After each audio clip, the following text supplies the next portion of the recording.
Hello guys, ಬ್ರಹ್ಮ ಮುಹೂರ್ತವು ಅತ್ಯಂತ ಮಂಗಳಕರ ಸಮಯವಾಗಿದೆ. ಬ್ರಹ್ಮ ಮುಹೂರ್ತದಲ್ಲಿ ಹೇಳುವುದರಿಂದ ದೇವರ ಅನುಗ್ರಹವು ಪ್ರಾಪ್ತವಾಗುತ್ತದೆ ಎನ್ನುವ ನಂಬಿಕೆಯಿದೆ. ಬ್ರಹ್ಮ ಮುಹೂರ್ತದ ಸಮಯವು ಯಾವುದು?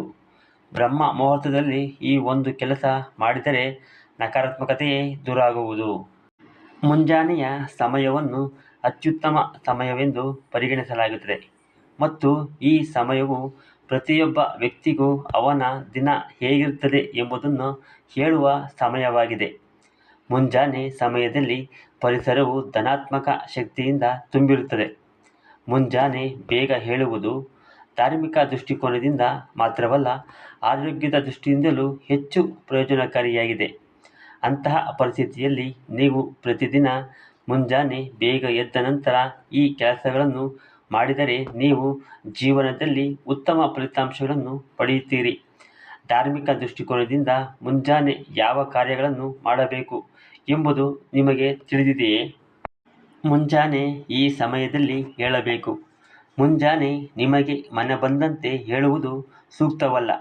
ಮುಂಜಾನೆ ನೀವು ಏಳುವುದಾದರೆ ಬ್ರಹ್ಮ ಮುಹೂರ್ತದಲ್ಲೇ ಏಳಬೇಕೆಂಬುದನ್ನು ಗಮನದಲ್ಲಿಟ್ಟುಕೊಳ್ಳಿ. ಬ್ರಹ್ಮ ಮುಹೂರ್ತವು ಮುಂಜಾನೆ 4ರಿಂದ ಆರಂಭವಾಗಿ 5:30ಕ್ಕೆ ಇರುತ್ತದೆ. ಈ ಅವಧಿಯಲ್ಲಿ ನಡುವಿನ ಸಮಯವನ್ನು ಬ್ರಹ್ಮ ಮುಹೂರ್ತವೆಂದು ಕರೆಯಲಾಗುತ್ತದೆ. ಈ ಮುಹೂರ್ತದಲ್ಲಿ ಎದ್ದು ದಿನನಿತ್ಯ ಕರ್ಮ ಮತ್ತು ಸ್ನಾನಗಳನ್ನು ಇತ್ಯಾದಿಗಳನ್ನು ಮುಗಿಸಿ ನೀವು ನಂಬುವ ಅಥವಾ ನಿಮಗೆ ಪ್ರಿಯವಾದ ದೇವರನ್ನು ಸ್ಮರಿಸಿ. ಇದು ವ್ಯಕ್ತಿಗೆ ಆರೋಗ್ಯ ಪ್ರಯೋಜನಗಳನ್ನು ಪಡುವುದರ ಜೊತೆಗೆ ಸಂತೋಷ ಮತ್ತು ಸಮೃದ್ಧಿಯನ್ನು ನೀಡುತ್ತದೆ. ಬ್ರಹ್ಮ ಮುಹೂರ್ತದಲ್ಲಿ ಈ ಮಂತ್ರವನ್ನು ಸ್ಫಟಿಸಿ: ಕರಾಗ್ರೆ ವಸತೆ ಲಕ್ಷ್ಮೀ ಕರಮಧ್ಯೆ ಸರಸ್ವತಿ ಕರಮೂಲೆ ತು ಬ್ರಹ್ಮ ಪ್ರಭಾತೆ ಕರ ದರ್ಶನಂ. ಬೆಳಗ್ಗೆ ಎದ್ದ ನಂತರ ಮೊದಲು ನಿಮ್ಮ ಅಂಗೈಗಳನ್ನು ಜೋಡಿಸಿ ಉಜ್ಜಿ ಅವುಗಳನ್ನು ನೋಡುತ್ತಾ ಈ ಮಂತ್ರವನ್ನು ಜಪಿಸಿ.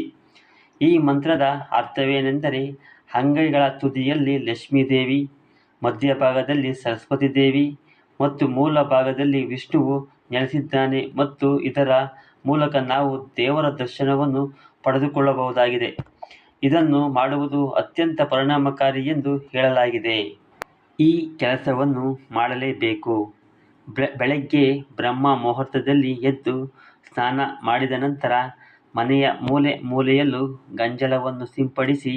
ಹೀಗೆ ಮಾಡಿದ್ದರಿಂದ ಮನೆಯಲ್ಲಿ ಸುಖ ಸಮೃದ್ಧಿ ನೆಲೆಸುತ್ತದೆ ಮತ್ತು ನಕಾರಾತ್ಮಕತೆಯು ದೂರವಾಗುತ್ತದೆ ಎನ್ನುವ ನಂಬಿಕೆಯಿದೆ.